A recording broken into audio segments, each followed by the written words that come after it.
Hello everyone, last lecture में हमने radiation intensity के बारे में पढ़ा था। इस लेक्चर में हम शेप फैक्टर के बारे में पढ़ेंगे।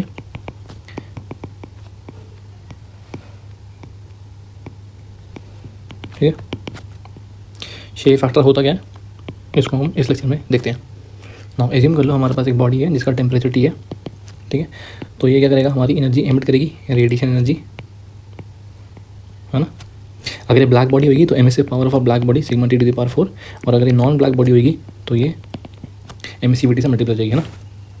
नाउ अगर ये हमारी सिंगल बॉडी की बात है, अगर मान लो हमारे पास दो बॉडी है, एक का टेम्परेचर T1 है और एक का टेम्परेचर T2 है। ठीक है, तो अब ये दोनों क्या करेंगे, आपस में हीट ट्रांसफ़र करेंगे, जिसको मैं बोलूँगा रेडिएशन हीट ट्रांसफ़र।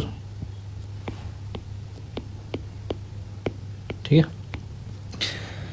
मैं क्या बोल रहा हूँ, हमारा जो T1 टेम्परेचर है इज़ ग्रेटर देन T2। ठीक है, तो अब क्या होगा, देखो अगर ये हमारी ब्लैक बॉडी हुई तो sigma T to the power 4, और यहाँ पर एमिसिव पावर कितना जाएगा, sigma T1 to the power T2 to the power of 4। ठीक है, अब इन दोनों के बीच में क्या होगा, हीट ट्रांसफ़र होगा। ठीक है, एंड सिंस हमारा T1 बड़ा है हमारा T2 से, तो हम बोल सकते हैं हेंस हमारा जो नेट रेडिएशन हीट ट्रांसफ़र होगा will be from body 1 to body 2। ठीक है, क्यों, हमारा जो नेट रेडिएशन हीट ट्रांसफर, देखो नेट जो वर्ड है ना, दिस इज वेरी इंपॉर्टेंट। क्यों होगा हमारा net radiation heat transfer from body 1 to body 2, because हमारा बॉडी 1 का टेम्परेचर ज़्यादा है बॉडी 2 से। ठीक है, अगर मान लो हमारा T1 was equal to T2, अगर हमारा T1 T2 के बराबर होता तो हमारा नेट रेडिएशन हीट ट्रांसफर जो होता वो कितने का होता, वो उस टाइम 0 होता। ठीक है, now the important thing is even though the net radiation heat transfer is 0, T1 was equal to T2, but इसका मतलब ये नहीं है कि जो हमारी बॉडी 1 है उसकी हीट, मान लो अगर ये बॉडी 1 है वो T1 टेम्परेचर में और ये बॉडी 2 है वो भी T1 टेम्परेचर में, दोनों का टेम्परेचर सेम है, तो इसका मतलब ये नहीं कि हमारी बॉडी 1 से जो हीट निकल रही है, इसको T2 मान लेते हैं, वो बॉडी 2 तक पहुंचेगी, ऐसा कुछ नहीं है। रेडिएशन हीट ट्रांसफर फिर भी होगा। ठीक है, but since they are in equilibrium तो हमारा नेट रेडिएशन हीट ट्रांसफर 0 होगा। ठीक है, but radiation between these two bodies will occur even though the temperature are equal. ठीक है, ना अब हम डिफाइन करते हैं व्यू फैक्टर को। देखो व्यू फैक्टर क्या होगा, F12, इसको कह सकते हैं F1 एरो 2, इसको मैं बोलता हूँ the fraction of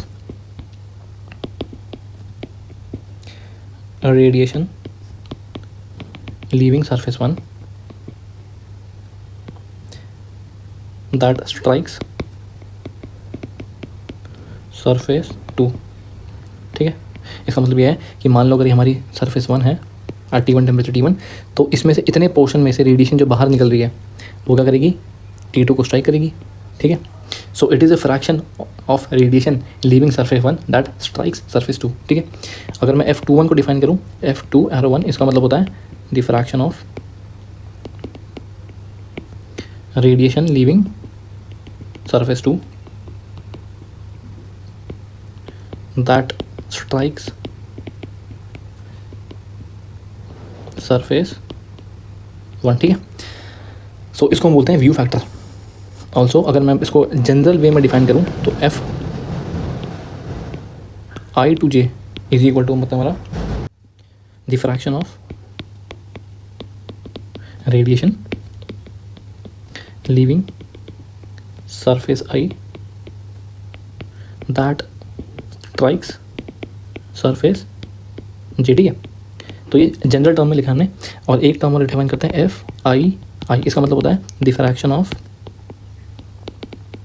radiation leaving surface I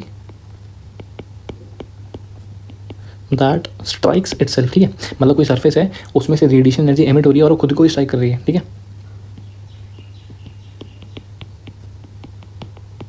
ठीक है, so this was all about, not all about, this was about view factor. ठीक है, नाउ व्यू फैक्टर जो होता है हमारा, उसको हम देखो Fi एरो J, ये लिखना बार बार ठीक नहीं होता, तो उसको हम सिंपली Fij, ठीक है, फॉर सिंप्लिसिटी हम ऐसे लिखते हैं।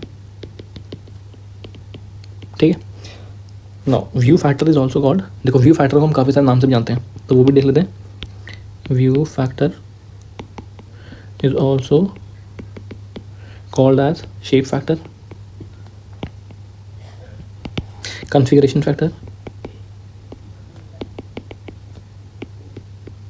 And angle factor. ठीक है, इसको अलग नामों से जाना जाता है, तो ये सब अलग अलग नाम है इसके। ठीक है, नाउ अब इसके कुछ एजम्पशंस भी हैं जो हमको थोड़े से एजम्पशन देखते हैं। तो एजम्पशंस, रिगार्डिंग व्यू फैक्टर। ठीक है, क्या क्या assumptions है हमारे? सबसे पहला assumption ये है कि जो हमारे सर्फेसेस यूज हो रहे हैं, surfaces are diffuse emitter and diffuse reflector. ठीक है, देखो डिफ्यूज एमिटर का मतलब क्या होता है? डिफ्यूज एमिटर का मतलब देखो हमने तो पहले भी पढ़ा है कि अगर हमारा यूनिट एरिया कंसिडर करें हम, तो उस यूनिट एरिया से हेमिस्फेरिकल शेप में हमारा हीट क्या हो रहा है? हीट ट्रांसफर हो रहा है, मतलब रेडिएशन जो हो रही है हमारी हेमिस्फेरिकल शेप में क्या हो रही है? एमिट हो रही है ना, उसको हम डिफ्यूज एमिटर बोलते हैं। देखो अब हम डिफाइन करते हैं कि हमारा डिफ्यूज रिफ्लेक्टर क्या होता है। डिफ्यूज रिफ्लेक्टर, मान लो हमारे पास एक बॉडी है, ठीक है, और इसमें क्या हो रहा है? इरेडियंस हो रहा है, मतलब इरेडिएशन हो रहा है, मतलब इसके ऊपर हमारी रेडिएशन एनर्जी फॉल होती है, उसको हम जी से डिनोट करते हैं। तो ये रिफ्लेक्ट कर रहा है रो जी। ठीक है, रो हमारी क्या रिफ्लेक्टिविटी होगी। नाउ डिफ्यूज रिफ्लेक्टर का मतलब होता है जो हमारी रेडिएशन रिफ्लेक्ट हो रही है, it is reflecting in diffuse manner, मतलब हमारा हेमिस्फेरिकल शेप बनता है रिफ्लेक्टेड रेस का। ठीक है, रिफ्लेक्टेड रेडिएशन का कैसा शेप बनता है? हमारा हेमिस्फेरिकल शेप बनता है, उसको हम बोलते हैं डिफ्यूज रिफ्लेक्टर। ठीक है, सो असम्पशन सबसे पहले क्या हमारा? Surfaces are diffuse emitter and diffuse reflector होने चाहिए। सेकंड, जो हमारे सर्फेस हैं are isothermal, surfaces are isothermal और यूनिफॉर्म टेम्परेचर। ठीक है, कहने का मतलब जो हम सरफेस यूज़ कर रहे हैं, जो हम बॉडी यूज़ कर रहे हैं, मतलब अगर हमारी ये बॉडी 1 है, ये बॉडी 2 है, ठीक है, इनका जो टेम्परेचर होगा it has to be constant and uniform. ठीक है, मतलब यूनिफॉर्म का मतलब हर जगह सेम टेम्परेचर होना चाहिए। ठीक है, और उसको आइसोथर्मल ही बोलते हैं। नाउ थर्ड चीज़, थर्ड असम्पशन हमारा क्या है? Medium does not participate in heat transfer. Medium does not participate in heat transfer. ठीक है, सबसे पहली बात है कौन सा मीडियम? मान लो अगर ये हमारी एक सरफेस है, ये हमारा सेकंड सरफेस है, इसके बीच का जो मीडियम है, ठीक है, वो मीडियम क्या हो सकता है? वो मीडियम हमारा गैसेस हो सकता है, या फिर हमारा क्या हो सकता है? वैक्यूम हो सकता है। देखो वैक्यूम में तो हमारा कोई इशू नहीं है, वैक्यूम तो हमारा बिल्कुल परफेक्ट है, लेकिन गैसेस में क्या होता है? हम ये मानते हैं कि गैसेस की वजह से हमारा कोई हीट ट्रांसफर में रोक टोक ना है। ठीक है, या फिर मतलब वो खुद भी पार्टिसिपेट करने लगे, मतलब यहाँ से कोई रेडिएशन निकल रही है, यहाँ पर कोई गैस का पार्टिकल है, उस पर टकराने की वजह से हमारा रेडिएशन क्या हो गया? इस गैस के पार्टिकल ने एब्जॉर्ब कर लिया, ठीक है, कुछ रिफ्लेक्ट कर लिया, ठीक है, तो उसकी वजह से ये इशू नहीं होना चाहिए। ठीक है, जो हमारा गैस का पार्टिकल है should not participate in radiation heat transfer. ठीक है, तो वही बोला जो हमारा मीडियम है should not participate in heat transfer, ये हमारा थर्ड असम्पशन है।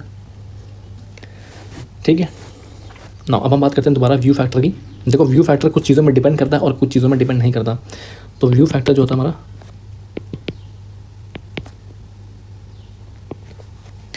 Does not depend on depends on temperature, wavelength and surface property.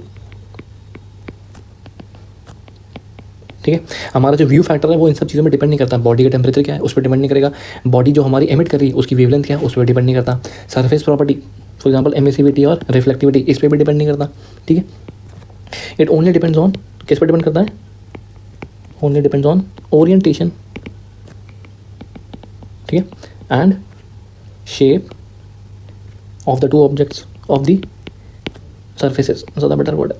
ठीक है, जो हम सर्फेसेस यूज़ कर रहे हैं उसका ओरिएंटेशन क्या है, उसकी शेप क्या है, उस पर डिपेंड करता है हमारा व्यू फैक्टर। ठीक है, तो अब हम देखते हैं कुछ कॉमन शेप्स के व्यू फैक्टर। फॉर एग्जांपल अगर हमारे पास ये प्लेन ऑब्जेक्ट है, ठीक है, इसको मैं क्या बोलूँगा? प्लेन सरफेस,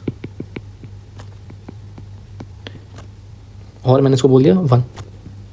ठीक है, तो अब सवाल आता है कि F11 कितने के बराबर होगा?